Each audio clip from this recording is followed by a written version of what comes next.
এটা তো আমার প্রথম বছর নয়, এটা নিয়ে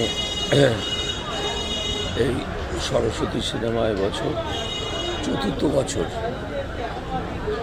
এবং আমি প্রত্যেক বছরই আসি এবং একইভাবে এখানে আমাদের পুরাতন এবং নতুনদের সাথে একটা অদ্ভুত মিলন হয়।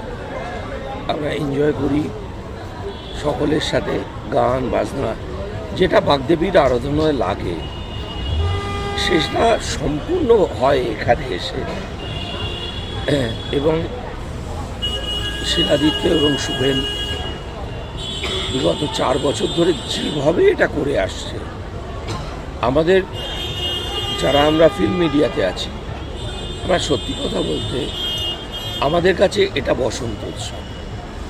আমরা আসি, আমরা এনজয় করি, নতুন পুরাতন সকলে একসাথে। বুঝতেই পারছেন কতটা এনজয় করলে পরে সারাদিন পর গলাটা এরকম বসে যেতে পারে।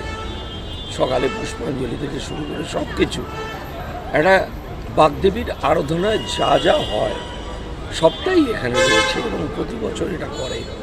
আমি চাই যে সিনেমা সরস্বতী দীর্ঘজীবী হোক, আরও অনেক অনেক দিন ধরে থাকুক এবং অনেকের সাথে জড়িয়ে পড়ুক। আপনারা সবাই আসবেন।